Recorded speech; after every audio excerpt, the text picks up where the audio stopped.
اصل اسلام چاہ کیا رہا ہے؟ آپ کے دل سے دولت کی محبت نکالنا چاہ رہے ہیں، اور وہی کہ اسی پہ آپ سانپ بن کے بیٹھ گئے ہو. اور اسلام یہ چاہتا ہے کہ دولت کو کیا کرو؟ خرچ کرنے سے دل سے محبت نکلے گی، اللہ پہ اعتماد آئے گا، توکل آئے گا. بھائی پیسے سے نہیں ہوتا، ہوتا کس سے؟ اللہ سے. دیکھو اتنا کھلا دیا پھر بھی اللہ کھلا رہا ہے. تو قرآن کیا کہتا ہے؟ آج دنیا میں ہیومن رائٹس کی بہت زیادہ بات ہو رہی ہے کہ سب سے پہلے کون ہے؟ انسان. انسانیت کا خیال کرو، انسانیت کا خیال کرو. اس پہ ساری دنیا متفق ہے یا نہیں ہے؟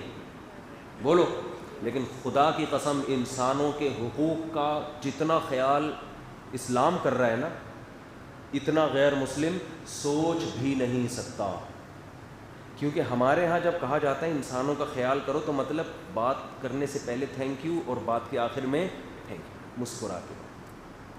اوورٹیک نہ کرو، کوئی تمیز سے ٹریفک چلاؤ، گاڑی چلاؤ، بس سب کا لوگ سب کیا کریں؟ ایک دوسرے کا خیال کریں، چوری نہ کریں اور کسی کا دل نہ دکھائیں وغیرہ وغیرہ. اسلام اس کو نہیں کہتا، اسلام اس سے آگے کی باتیں کرتا ہے. پہلی بات تو اسلام کہتا ہے سارے انسان برابر نہیں ہیں. یہ بات ہی غلط ہے کہ سب انسان ایک جیسے. نہ تمہارے لیے جو تمہارا جتنا قریبی ہے اس کا حق دوسرے سے زیادہ. یہ بات غیر مسلموں میں بولو نہیں. کتنی عجیب آیت ہے. وَاعْبُدُوا اللَّهَ، اللہ کی یہ آیت جو ہے نا، آج جا کے ترجمہ پڑھیں اس کا. 5ویں پارے کی آیت ہے یہ، سورہ نساء میں. وَاعْبُدُوا اللَّهَ وَلَا تُشْرِكُوا بِهِ شَيْئًا وَبِالْوَالِدَيْنِ إِحْسَانًا وَبِذِي الْقُرْبَى وَالْيَتَامَى وَالْمَسَاكِينِ وَابْنِ السَّبِيلِ وَمَا مَلَكَتْ أَيْمَانُكُمْ. اس میں اللہ نے سارے انسانوں سے ہٹا کے ان چند لوگوں کو الگ سے ذکر کیا ہے کہ ان کے حقوق کو فوکس کرو پہلے، اور کیسے کرو وہ اگلی آیت نے بتایا. تو سب سے اچھا ان میں پہلے ترجمہ کر دیتا ہوں. کہا وَاعْبُدُوا اللَّهَ، اللہ کی عبادت کرو. غلامی کس کی ہوگی؟ اللہ کی. اللہ کے بعد اللہ کہہ رہے ہیں وَبِالْوَالِدَيْنِ، ابا اور اماں کے ساتھ احسان. احسان کہتے ہیں کہ ایکسیلنسی پیدا کرو، اتنے اچھے بن جاؤ کہ لوگ کہیں یہ باپ اور ماں کے ساتھ اچھا نہیں ہے بلکہ بولو نا بہت اچھا ہے. وَلَا تُشْرِكُوا وَاعْبُدُوا اللَّهَ وَلَا تُشْرِكُوا بِهِ شَيْئًا، اللہ کے ساتھ شریک نہ کرو. پھر وَبِالْوَالِدَيْنِ إِحْسَانًا، پھر اللہ کہتا ہے وَبِذِي الْقُرْبَى، اور جو قرابت دار ہے، قرابت دار رشتہ دار. تو کیا مطلب؟ اس میں اللہ نے بتا دیا کہ جس کا رشتہ جتنا قوی اس کا حق اتنا بولو زیادہ. وَبِذِي الْقُرْبَى وَالْجَارِ ذِي الْقُرْبَى، پھر وہ پڑوسی جو تمہارے قریب رہتا ہو. یعنی رشتہ داروں کے بعد سارے انسانوں کو اللہ ایک طرف کر رہا ہے. پہلے بھائی ریلیشن قائم کرنا ہے نا. آج کل وہ ہو رہے ہیں ریلیشن شپ میں ماسٹر کر رہے ہیں لوگ. حقیقت بتا دوں کہ ماسٹر کر رہے ہیں کہ کیسے ایک دوسرے کے حقوق ادا کرنے، یعنی ریلیشن کیسے رکھنا ہے. ان کو کوئی پی ایچ ڈی کرنے کی ضرورت نہیں ہے قرآن کی آیت پڑھنے. 2 اور 2 4 کی طرح قرآن بتاتا ہے کہ کس کا حق پہلے ہے. تو سب سے پہلے اللہ کا، پھر قرآن کس کا کہہ رہا ہے؟ والدین کا، پھر رشتہ داروں کا. رشتہ دار میں جو جتنا قریبی اتنا ہی زیادہ. پھر اچھا ماں باپ رشتہ داروں میں ہی آتے ہیں لیکن ان کو الگ سے بیان کیا. بھائی وہ تو ایسا نہ ہو کہ ان کو عام رشتہ داروں میں لے آؤ، بہن بھائیوں کی طرح ان کو سمجھنا شروع کر دو، یا اولاد کی طرح، یا بیوی کی طرح، یا ساس سسر کی طرح. نہ اللہ کے بعد وہ سب سے زیادہ فوکس انہی کو کرنا ہے تمہیں. پھر قرآن کہہ رہے وَبِذِي الْقُرْبَى، رشتہ داروں کے ساتھ. وَالْجَارِ ذِي الْقُرْبَى، پھر وہ پڑوسی جو آپ کے قریب رہتا ہو. وَالْجَارِ الْجُنُبِ، پھر وہ پڑوسی جو اس کی نسبت دور ہو. یعنی ایک شخص دوسری گلی میں رہتا ہے اور ایک آپ کی گلی کے کارنر پہ رہتا ہے. تو اسلام کہہ رہی ہے جو آپ کی گلی کے اگرچہ کارنر پہ آپ کے گھر کے ساتھ نہیں ہے لیکن اس کا حق دوسری گلی والے سے، کیونکہ یہ اس کی نسبت آپ کے قریب ہے، پڑوس میں آپ کے. پھر جو دوسری گلی میں رہتا ہے آپ کی گلی کے ساتھ، اس کا حق دوسرے محلے والے سے بولو زیادہ. پھر جو آپ کے شہر میں رہتا ہے اس کا حق دوسرے شہر والے سے. اور یہ جب ہوگا جب کمپٹیشن ہو جائے آپس میں. مثال کے طور پر دوسری گلی سے ایک بوڑھے میاں آ رہے ہیں کوئی وزن اٹھاتے ہوئے, صحیح ہے نا, آپ کو ترس آیا کہ یار ان بزرگ سے اٹھایا نہیں جا رہا, لیکن قرآن کیا کہہ رہا ہے کہ جو تمہارا جو پڑوس میں رہتا ہو لیکن گلی کے نکڑ پہ رہتا ہو اس کا حق پہلے ہے, یہ دوسری گلی والے کا بعد میں, لہذا ویٹ اٹھانے کی ضرورت نہیں ہے. تو یہ غلط ہے, اس لیے کہ یہ جو دوسری گلی میں رہتا ہے یہ دوسرے محلے کی نسبت بہرحال آپ کا پڑوسی ہے. ہاں جب ٹکراؤ ہو جائے, ایک بزرگ وہ ہیں جو آپ کی گلی کے نکڑ پہ رہتے ہیں, وہ وزن تھیلا آٹے کا تھیلا اٹھا کے جا رہے ہیں, ایک وہ ہیں جو دوسری گلی میں رہتے ہیں, تو آپ دونوں تھیلے تو نہیں اٹھا سکتے نا, ورنہ پھر آپ کو کون اٹھائے گا جب آپ لیٹ جائیں گے. تو ایسے موقع پہ اسلام کیا کہتا ہے, جو اپنے گلی کا بوڑھا ہے اس کا حق بولو پہلے, اور اگر وہ ہے دوسری گلی کا مگر آپ کا بھائی ہے تو پھر اس کا حق پڑوسیوں سے زیادہ ہے. تو یہ پورا اصول بیان کر دیا, والجار ذی القربى والجار الجنب والصاحب بالجنب. قرآن کہہ رہے پڑوسی میں تو نہیں ہے لیکن آپ کے پہلو میں بیٹھتا ہے آپ کے ساتھ صبح و شام, یا کسی بھی طرح سے بیٹھا ہوا ہے. اس میں تمام لوگ آ گئے, آپ کسی ادارے میں جاب کرتے ہیں اس میں جو آپ کے ساتھ بیٹھتے ہیں لوگ, پھر کچھ لوگ ایسے ہیں جو آپ ہی کے آفس میں بیٹھتے ہیں اسی کمپنی میں, لیکن ایک لڑکا ہے وہ جو آپ کے کمرے میں بیٹھتا ہے, دوسرا جو دوسرے کمرے میں بیٹھتا ہے. تو اسلام کیا کہہ رہا ہے, اس کے ساتھ اچھا سلوک کرنا ہے اس سے بھی زیادہ. سمجھ رہے, آپ کا کلاس فیلو ہے, ایک کلاس میں بیٹھتے ہیں, ان کا حق دوسروں سے زیادہ, اور ایک جو آپ کے ڈیسک پہ آپ کی تپائی پہ آپ کے ساتھ بیٹھا ہوا ہوتا ہے. جب بھی میں یہ بتاتا ہوں مجھے اپنے اسکول کا زمانہ یاد آتا ہے کہ ہم ایک ڈیسک پہ 3 لڑکے بیٹھا کرتے تھے. ہماری خونی جنگیں ہوتی تھیں اس پہ کہ یہ موٹا یہ اتنی جگہ گھیر کے کیوں بیٹھا ہوا ہے, ایسا ہوتا. پھر ہم لکیریں کھینچتے تھے کہ ادھر سے ذرا سا ادھر آیا نا پھر دیکھ, پھر یوں کر کے اس کو مارتے تھے نا ادھر ہو. اگر ہم نے یہ پڑوسیوں کے حقوق اس وقت پڑھے ہوئے ہوتے تو ہم کہتے کوئی بات نہیں یار میں تھوڑا سمٹ جاتا ہوں, تو بیٹھ جائے آرام سے. جب ہم یہ پیشکش کرتے تو اس کو بھی خیال ہوتا کہ نہیں یار یہ جگہ تو تمہاری بھی ہے. تو 5 سال چھٹی سے لے کے 10ویں تک, کیونکہ 5ویں کلاس تک تو ہر ایک کی الگ الگ چیئر ہوتی تھی, چھٹی اور 10ویں تک جو ہے نا ایک ایک ڈیسک پہ 3 لڑکے بیٹھتے تھے. تو ہم لکیریں کھینچتے تھے ایسے کر کے نا, یہ دیکھ رہا ادھر سے اتنا شلوار کا پلو یہاں آ گیا نا, اس کی کوئی پینٹ وینٹ یہ ہٹا دو, میں نہیں ہٹاؤں گا تو خود ہی ہٹائے گا.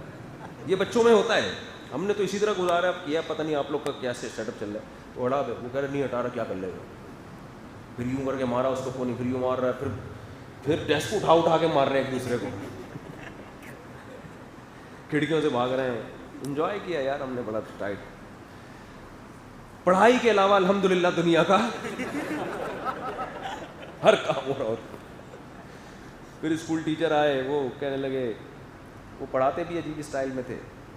کچھ ہوتے ہیں اچھے ٹیچر, اکثر تو بیچارے ایسے ہی چلا رہے تھے اس دور میں. اب کا پتہ نہیں بھائی, بہت اچھا ہو گیا ویسے, کیونکہ اب اللہ کا خوف لوگوں میں پہلے سے زیادہ ہے. اب تو لوگ عمرے بھی کر رہے ہیں ماشاءاللہ. تو قرآن کیا کہہ رہا ہے, والجاری ذی القربى والجار الجنب, جو تمہارے ساتھ بیٹھنے والا مسافر, جہاز میں آپ سفر کر رہے ہیں, آپ کے ساتھ جو بیٹھا ہے اس کے ساتھ آپ نے اکرام کرنا ہے. حدیث میں آتا ہے, وہ میں نے اکثر واقعہ بتاتا ہوں نا, ایک عرب سوار ہوئے, ایک جلدی سے سنا دیتا ہوں, یہ بہت دفعہ پرانے لوگ سن چکے ہیں, نئے نئے لوگوں کو بتا دیتا ہوں. ایک واقعہ ہمارے ایک عربی کے استاد سے جامعۃ الرشید میں, انہوں نے سنایا کہ ایک عرب, سعودی عرب کا نا, اتنی بڑی داڑھی اس کی, بڑا پرہیزگار آدمی, امریکہ سے سعودی عرب آ رہا تھا وہ. تو اس کے ساتھ والی سیٹ پہ ایک انگریز بیٹھ گیا جہاز میں.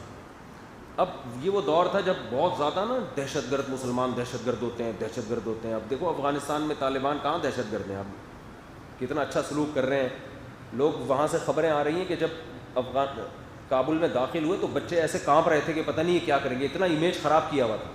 وہاں جا کے اتنی انہوں نے محبت دے رہے ہیں لوگوں کو, اتنی ان سے اچھی طرح سے بات کر رہے ہیں. یہاں تک مشہور کیا ہوا تھا کہ یہ لڑکیاں اٹھا کے لے جاتے ہیں. کہہ رہے ہیں وہاں کابل کی عورتیں حیران ہو رہی ہیں کہ یہ کہیں گلی میں کھڑے ہو تو نظر اٹھا کے نہیں دیکھ رہے ہوتے یہ. اور ایسے وہ دیکھا نا, وہ انٹرویو لے رہی ہے ایک امریکن صحافی, ادھر کھڑے ہوئے ہیں, اس کو ڈر لگ رہا ہے کہ مجھے گناہ نہ مل جائے کہیں. وہ لڑکی ادھر کھڑے ہو کے انٹرویو لے رہی ہے, وہ نیچے کر کے نا یوں ہی کر کے دے رہے ہیں انٹرویو یہیں سے. تو یہ بیچارہ کدھر اٹھائے گا یار, یہ کہاں اغوا کر کے لے کے جائے گا. تو ایک انگریز عورت مسلمان ہوئی تھی افغانستان میں طالبان کے وہ حسن سلوک کو دیکھ کر، کیا نام تھا اس کے، ریڈلی کر کے کچھ، بڑی مشہور خاتون سے پھر کتاب لکھی پوری. خیر نیٹ پہ سرچ کریں گے آ جائے گا.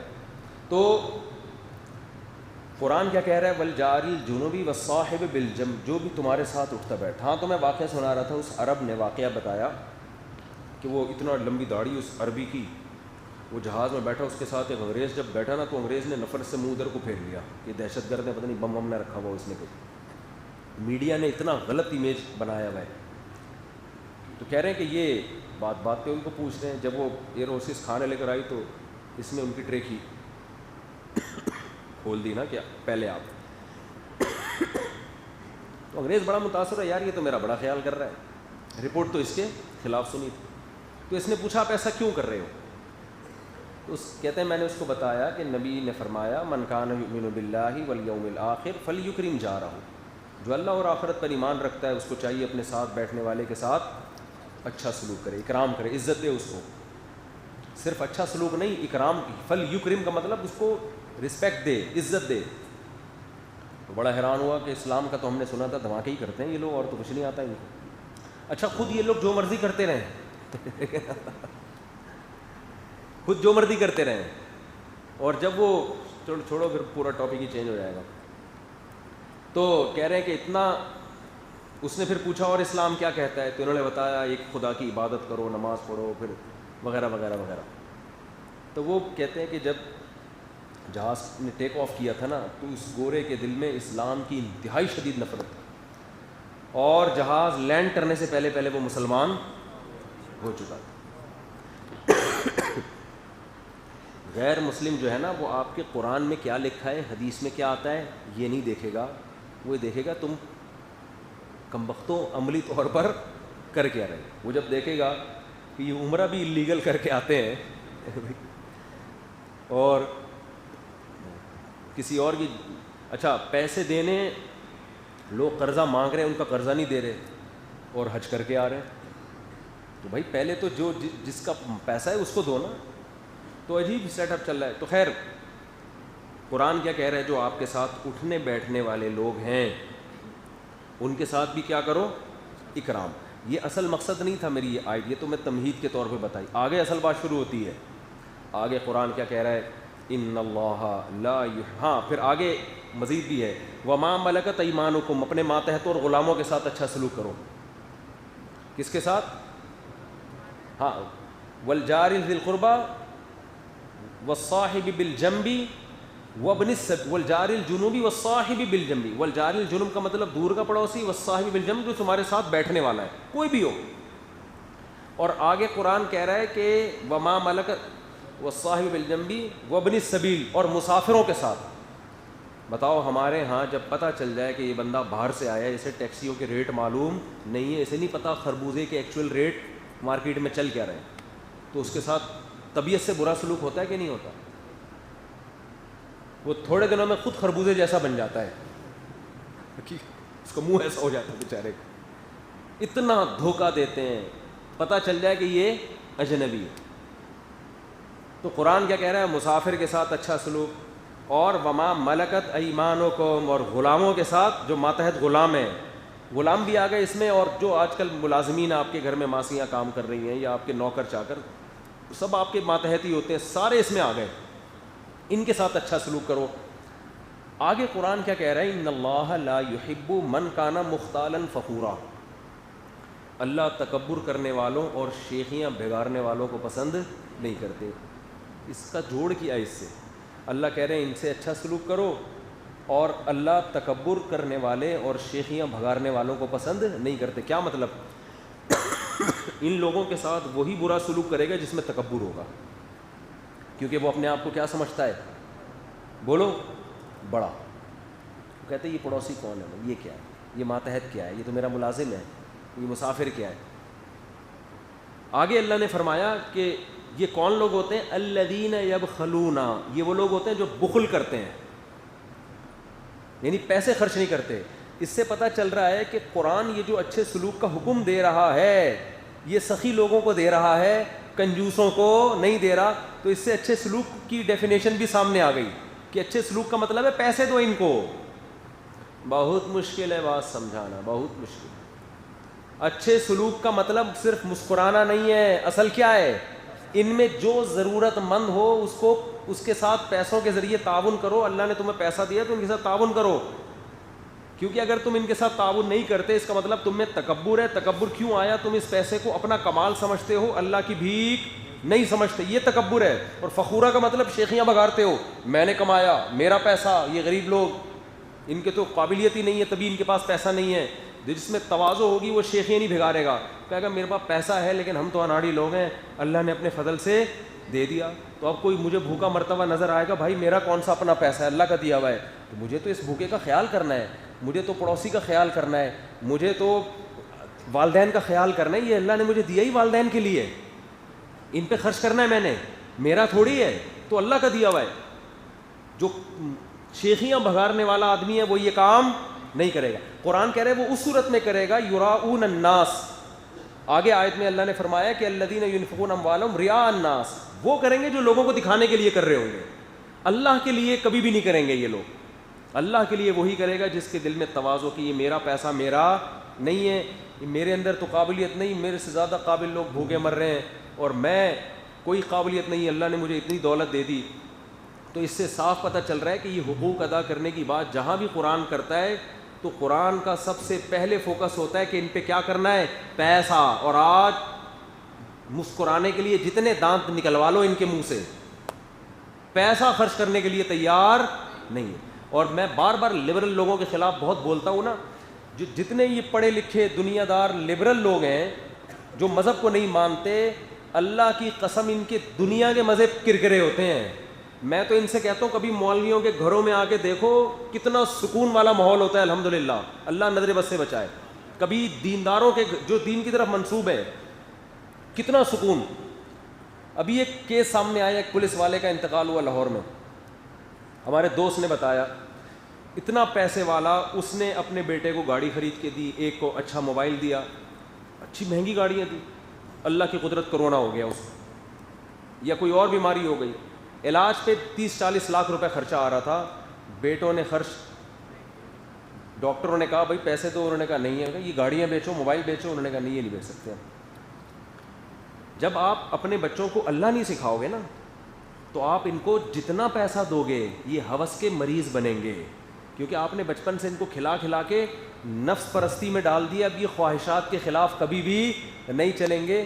اللہ کے لیے قربانی تو دور کی بات, یہ جس باپ کو دیتا ہوا نظر آ رہا ہے نا کہ ہمیں دی, اس کے لیے بھی نہیں دیں گے یہ. اور یہ صرف ان کا نہیں ہے, تو بہت لوگوں کا ہم نے دیکھا ہے کہ یار ابا 40 لاکھ 50 لاکھ گاڑی کیوں بیچو بھائی, مرنے تو مر گیا وہ بیچارہ.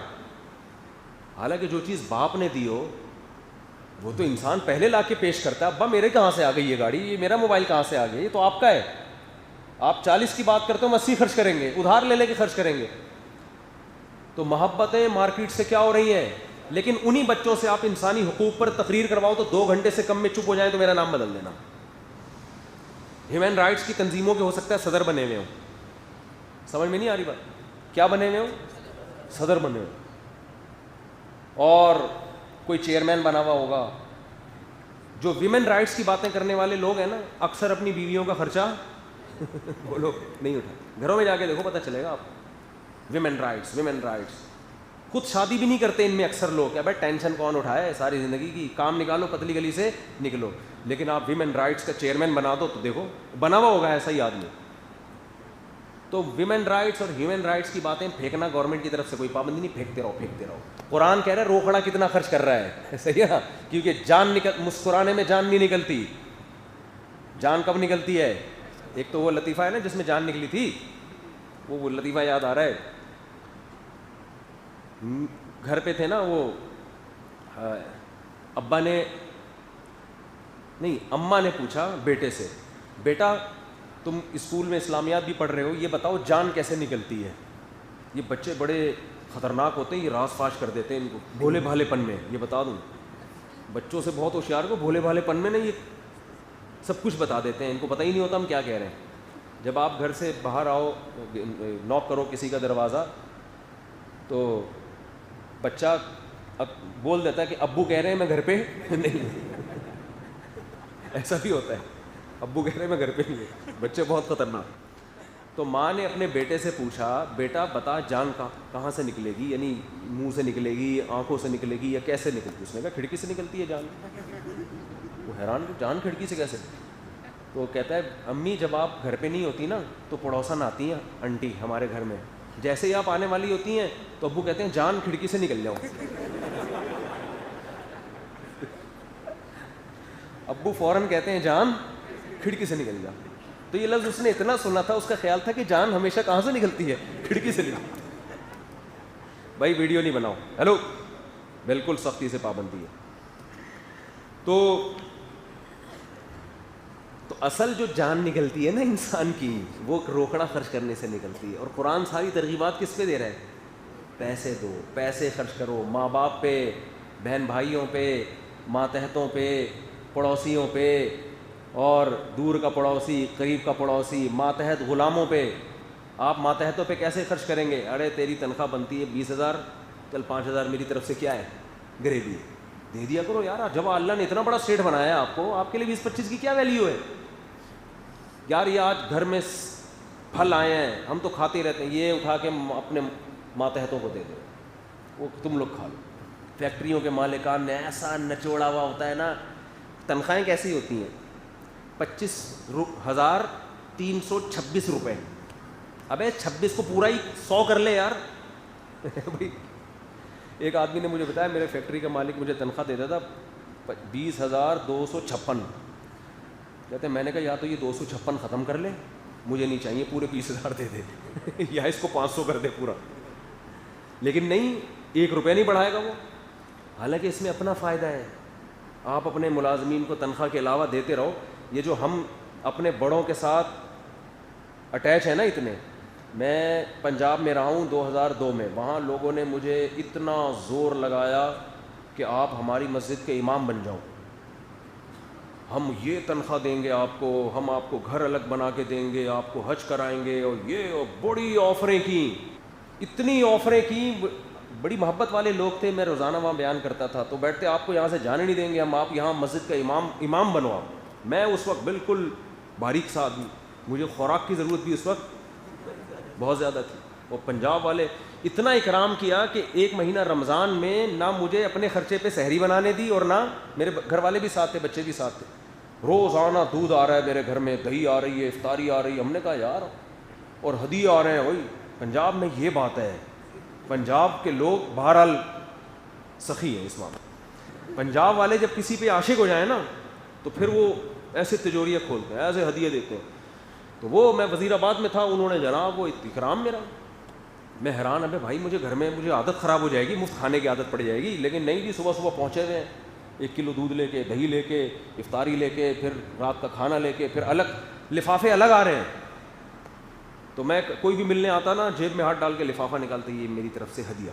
تو میں جب آیا تو میری جیب بھر گئی, اور وہ پھر اوپر سے مجھے گھسیٹنے لگے کہ آپ یہیں رہو, یہاں آپ کی امامت لگوا لیتے ہیں. میں نے ان سے بولا بھائی میں جب بہت زیادہ ہو گیا نا, بہت اصرار کیا, اتنا اکرام بھی, مزے بھی میرے لگ گئے تھے, دودھ جلیبی آ رہی ہے, اور جناب پھر پنجاب کا پانی ایسا ہے, یہاں آدمی کھانے پینے کی باتیں جتنی کروا لو کراچی والوں سے, الحمدللہ بہت اچھی باتیں کرتے بھی ہیں, اور کھانا بھی اچھا بنتا ہے. یہاں کھا نہیں سکتے, یہاں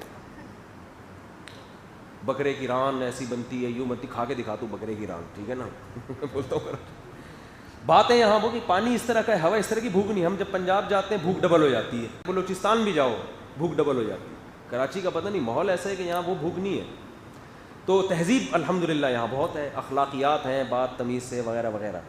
لیکن وہ بھی میں نے بتایا کہ اچھا کراچی میں جو خرچ کرنے کا رواج ہے وہ دینی مدرسوں پہ ہے, وہ شخصیات پہ نہیں کرتے. مسجدوں میں بنوائیں گے, اور مدرسوں میں مدرسوں میں تو یہاں سے بہت جاتا ہے, پورے پاکستان جاتا ہے. لیکن یہاں کو یہ رواج نہیں ہے کہ جیسے وہ لوگ ہوتے ہیں نا کہ کسی سے عقیدت محبت ہو گئی تو وہ پیسے خرچ کرتے ہیں. یہاں عقیدت محبت جتنی بھی ہو گئی تو زبان سے پیچھے چلے جائیں گے پیچھے چلے جائیں گے زبان سے. تو مجھے کیا وہاں پر اتنی آفریں آ رہی تھیں, تو میں نے ان سے کیا کہا, ایک دن میں نے کہا بھائی میں جامعۃ الرشید کا بندہ ہوں, اللہ کا بندہ ہوں ایسے تو, کیونکہ ہمارے اکابر نے اتنا اچھا سلوک کیا ہمارے ساتھ، اتنا اچھا سلوک کیا کہ بھائی میں ان کو کسی قیمت پہ چھوڑنے کے لیے تیار نہیں. میں نے کہا دیکھو وہ اگر مجھے کہیں کہ وہاں سے واپس نہ آؤ وہیں رہو، وہ میری تشکیل کر دیں تو آپ بھگا کے دکھاؤ پھر مجھے یہاں سے اور اگر وہ مجھے ایک کال کر دیں کہ واپس آ جاؤ تو آپ میرے قدموں میں سونے کے مٹکے بھی لا کے رکھو گے، میں یہاں ٹکنے والا نہیں ہوں. کیونکہ میں نے کہا میں جن بزرگوں سے میرا تعلق ہے نا ان کے پر مجھے اتنا اعتماد اللہ نے دلا دیا ہے کہ ان سے زیادہ اچھا مجھے مارکیٹ میں ملے گا نہیں. چند چیزیں ہوتی ہیں لیکن یاد رہ جاتی ہیں. ہم نے اپنے بڑوں کو دیکھا یار ہمارے کوئی مالی پریشانی طالب علم کے اول تو آئی نہیں، لیکن وہ خیال اپنی جیب سے ہدیے نکال کے ہم کو دے رہے ہیں پیسے. ٹیچر کہ یار ایک طالب علم ہے پتہ نہیں اس کے ساتھ کیا ہو رہا ہو، گزارا ہو رہا ہے نہیں ہو رہا، یہ لوگ حالانکہ ان کی اپنی تنخواہیں کم. تو ماتحتوں کے ساتھ جب آپ اچھا سلوک کرتے ہو تھوڑی سی بھی غیرت ماتحت میں ہوگی، وہ اس اچھے سلوک کو بھولتا. مجھے یاد ہے میرے ایک استاذ نے مجھے پیسے دیے، حالانکہ ان کی بہت کم تنخواہ تھی، مجھے ضرورت نہیں تھی پیسوں کی. انہوں نے کہا یار پتہ نہیں کیا، میں نے پھر بتایا میرے حالات اچھے ہیں. پھر ایک اور طالب علم تھا ایران سے آیا ہوا تھا پڑھنے کے لیے، اس کو چپکے سے نکال کے نا دے رہے ہیں پیسے، مٹھی تو ڈال رہے ہیں، رکھ لے. وہ کہہ رہے نہیں میں نے، اس کو آنکھیں دکھا رہے ہیں نا، پٹھان استاد سے ایسے آنکھیں لال ہو جاتی تھی غصے میں، وہ بیچارے نا ایسے کر کے رکھ لیا. تو آپ نے تو یہ امیج سنا ہے مولویوں کا، بس مانگتے رہتے ہیں مانگتے رہتے ہیں مانگتے رہتے ہیں. ہم نے جن اپنے مولویوں کو دیکھا، جن بزرگوں کو دیکھا، ہم نے کہا یار یہ کیا کر رہے ہیں، یہ تو لٹا رہے ہیں، یہ تو ہم پہ خرچ کر رہے ہیں، اپنی جیب سے خرچ کر رہے ہیں. تو ایک انگریز کا مقولہ ہے، انگریز بھی بعض دفعہ اچھی باتیں کرتے ہیں، بعض دفعہ نہیں بہت دفعہ کرتے ہیں. ایک شیکسپیئر کا ایک مقولہ ہے، وہ مسجد میں سنانے کا نہیں ہے، تو وہ پھر کسی اور وقت نجی محفل میں انشاءاللہ ہم سنائیں گے. تو جب شیکسپیئر نے وہ مقولہ کہا نا، وہ کہا تو اس نے پتہ نہیں کب ہوگا، میں نے کہا یار انگریزوں کے بزرگ کیسے ہوتے ہیں یار انگریزوں کے بزرگ کس قسم کی باتیں کرتے ہیں. بات 100% ٹھیک کی تھی لیکن بڑی عجیب بات تھی. وہ کبھی چھاؤں میں اکیلے میں ملاقات ہوگی تو بتائیں گے انشاءاللہ. تو ایک انگریز نے یہ بات لکھی ہے اور بالکل صحیح لکھی ہے کہ کبھی اپنے ماتحت کو آپ باؤنڈ نہ کریں کہ ہمیشہ آپ کے ساتھ رہے گا. یہ جو ایگریمنٹ ہو جاتے ہیں نا 20 سال تک کمپنی چھوڑ کے نہیں جانا، 10 سال تک چھوڑ کے نہیں جانا ہے، اور پھر چاروں طرف سے کوششیں کر رہے ہوتے ہیں ملازمین کے بارے میں. ایک فیکٹری کے مالک نے مجھے بتایا میں ان کمبختوں کو میں نے کام سکھایا ہے، 6 مہینے جاب کرتے ہیں، میرے سکھائے ہوئے کام پہ کہیں اور جا کے کما رہے ہوتے ہیں. تو میں نے کہا آپ نے جو ان کو کام سکھایا اپنے فائدے کے لیے سکھایا نا، یہ اللہ کے لیے سکھایا کریں اپنی فیکٹری کے لیے. تو میں نے کہا وہ بھی اپنے فائدے کے لیے، جب ان کو کہیں اور سے آفر آئے گی تو وہ کیوں ٹکے گا آپ کے پاس؟ یہ کوئی باتیں کرنے کی فضول، وہ کہ پابند تھوڑی ہو گیا ہے آپ کا، معاہدہ تھوڑی ہوا ہے کوئی اس کا، اور اگر معاہدہ ہوگا تو وہ مانے گا بھی نہیں معاہدہ، وہ یعنی وہ کرے گا ہی نہیں ایسا کوئی معاہدہ. تو ایک انگریز نے لکھا ہے کہ اپنے ماتحتوں کو کبھی پابند نہ کرو، بلکہ ان کو بتایا کرو بھائی تمہیں یہاں سے اچھی جاب مل جائے، کوئی کام کا موقع ملے تو 1 دفعہ نہیں بلکہ 100 دفعہ جاؤ، لیکن سلوک اتنا اچھا کرو کہ انہیں کہیں موقع مل بھی رہا ہو تو وہ جانے کے لیے تیار نہ ہو، بولے یار یہاں جتنی سہولت اور عزت ہے کہیں اور نہیں ہے. کام ایسا کرو. تو کام کر نہیں رہے ہوتے، تنخواہیں نچوڑ کے دے رہے ہیں، بس وہ نا ہر چیز بزنس بن گئی ہے اس میں، کیونکہ پلس مائنس کر کے پروفٹ دیکھنا ہے. اگر وہ زیادہ تنخواہیں دے گا تو پروفٹ کا مارجن کیا ہو جائے گا؟ کم. اب گورا یہ کام کرے تو سمجھ میں آتا ہے، مسلمان تو پروفٹ کون سا دیکھتا ہے؟ یار میں ان کی زیادہ تنخواہیں دے رہا ہوں تو یہاں کم ہو رہا ہے، وہاں کیا ہو رہا ہے؟ دوسرا ہم تو برکت کے بھی قائل ہیں. انگریز کی ڈکشنری میں برکت کا لفظ اس معنی میں نہیں ہے جو ہمارے یہاں ہے. وہ تو کہہ رہے ہیں برکت کیا ہوتی ہے، یہ پیسے ہیں، یہ 100 روپے ہیں، یہ 100 روپے، برکت کیا ہوتی ہے بھائی؟ ہم تو برکت کے قائل ہیں. ہم کہتے ہیں بھائی 1000 جو برکت والے وہ بے برکتی 1,00,000 روپے سے بہتر. 1,00,000 جو برکت کے بغیر آئیں وہ پھر بھی بھیک مانگتا رہتا ہے. لوگ آتے ہیں کہ ہماری اتنی تنخواہ ہے، برکت نہیں ہے، ہم روتے رہتے ہیں. میں کہتا ہوں اس سے آدھی تنخواہوں کے لوگ ہم نے دیکھے ہیں، وہ کہتے ہیں پھر بھی بچ جاتا ہے. میرے پاس ایسے لوگ بھی یہاں ہیں کہ یار یہ تنخواہ مفتی صاحب سمجھ میں ہی نہیں آ رہا، کھا پی بھی لیتے ہیں، گھر کے بجلی کے بل گیس ویس سب ہو جاتا ہے، پھر بھی بچ رہے، کیا کروں میں؟ دیکھو یہ برکت ہو رہی ہے تو ہے نا، لیکن ایسے بھی یہ روتے ہی رہیں گے ساری زندگی، بیٹھ کے روتے رہیں گے. تو ہم تو برکت کے بھی قائل ہیں. تو قرآن کیا کہہ رہا ہے؟ ماتحتوں کے ساتھ کیا کرو؟ اچھا سلوک. تو اچھے سلوک کی ڈیفینیشن قرآن کیا کر رہا ہے؟ بولو، روکھڑا خرچ کرو. تو جو کہیں بھی آفیسر ہے نا، گورنمنٹ کے ادارے میں آفیسر ہے، ماتحتوں کو چھپڑ میں پیسے کبھی کبھار دے دیا کرو. جس کو لگے کہ یہ بیچارہ مستحق ہے چھپڑ میں بلا کے اس کو لفافے میں تھوڑے سے پیسے ڈالتا. کوئی فوج میں بڑا آفیسر ہے, اس کے ماتحت کوئی فوجی ہیں, تو یہ بڑا آفیسر چھپڑ میں بلا کے تھوڑے سے پیسے اس کی جیب میں ڈال دے, دیکھو یہ ابھی تو سلوٹ کرتا ہے, گورنمنٹ کا قانون ہے, لا ہے نا, پیٹھ پیچھے ہو سکتا ہے گالیاں دے رہا ہوں, جیسے ہی سر آئیں گے سر ایک دم سلوٹ کرے گا. جب آپ اس طرح کریں گے تو پھر وہ دل سے سلوٹ کرے گا. جہاں نہیں بھی کرنا ہوگا صحیح ہے نا, وہاں بھی کیا کرے گا. ایسے بھی لوگ ہیں. تو اپنے ماتحتوں کے ٹیچر ہو آپ, طلبہ کا خیال کر لو, جیسے ہمارے استاذ کیا کرتے تھے خیال, طلبہ کا خیال کر لو کہ یار کبھی اپنی جیب سے بھی خرچ کر دیا کرو. آپ مسجد کے امام ہو تو آپ خود کبھی اپنی جیب سے بھی ڈبے میں چندہ, بہت سے امام ڈالتے ہیں الحمدللہ, لیکن آپ ڈالو گے تو زیادہ لوگوں پہ اثر پڑے گا. تو ہر وقت بس لوگوں سے چندہ مانگنا, خود نہ کرنا, اس سے وقتی طور پر تو کچھ پیسے انسان بچا لیتا ہے. تو قرآن میں اچھے سلوک کی ڈیفینیشن سمجھ میں آ گئی کہ ان پہ کیا کرنا ہے, خرچ. الذین یبخلون ویأمرون الناس بالبخل. آگے قرآن کیا کہہ رہا ہے کہ وما ذا علیہم لو آمنوا باللہ والیوم الآخر وانفقوا مما رزقہم اللہ. ان کو ہو کیا گیا کہ یہ اللہ اور آخرت پر ایمان لا کے خرچ کرنا کیوں نہیں شروع کر دیتے.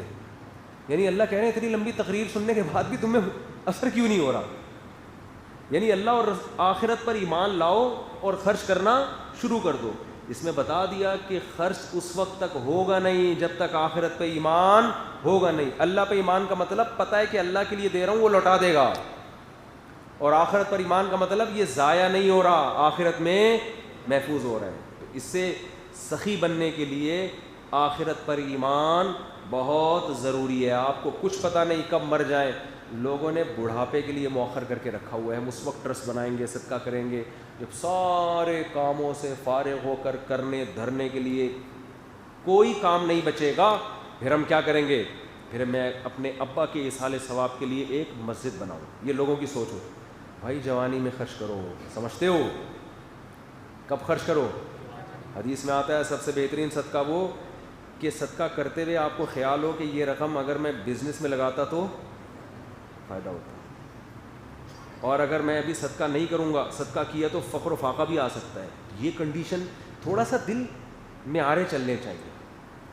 یعنی حدیث کا مفہوم یہ ہے, جس صدقے میں دل تھوڑا سا بیٹھ رہا ہو, گھبرا رہا ہو, یار کیا کر رہا ہے یار تو اس کا مطلب یہ خاندانی صدقہ ہو رہا ہے.